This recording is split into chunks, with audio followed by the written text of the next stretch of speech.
Hi, my name is Arya Samantha. I am a PhD student in the University of Tübingen in Germany, and today I will be leading this tutorial on how to construct a computational graph. So let's get right into it. All right, here you see an image of a computational graph which takes the inputs x as well as wb and y to create the function called loss. Now, what is a computational graph? A computational graph is basically layering set of multiple simple operations to construct a function such as here the loss function. Now, why is a computational graph important? The concept of computational graph is important to understand how AutoGrad works. What is AutoGrad? AutoGrad is PyTorch's implementation of automatic differentiation. Automatic differentiations are sophisticated algorithms available in deep learning frameworks such as PyTorch, TensorFlow, JAX for differentiating a given function f. For example, you have a function f which takes x and y, and you want to find the derivative of f with respect to x. Automatic differentiation does that job for you if you build if you give the set of operations that x goes through in order to become y.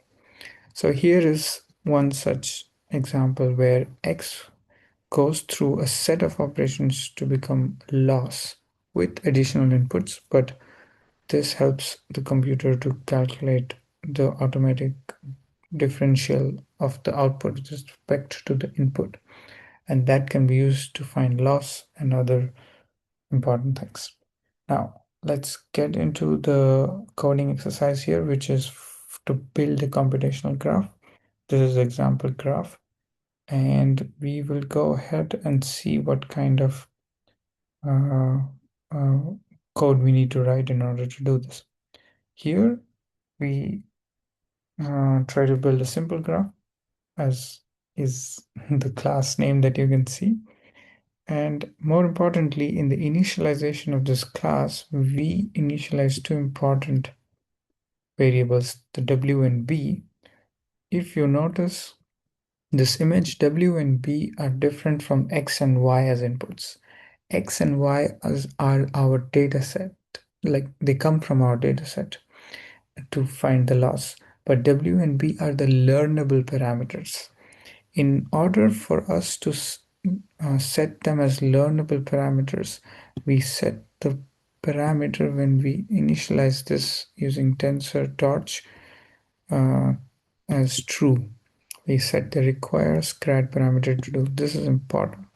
And also note that we have set these two learnable parameters up for AutoGrad without even defining the operations that these variables will go through yet.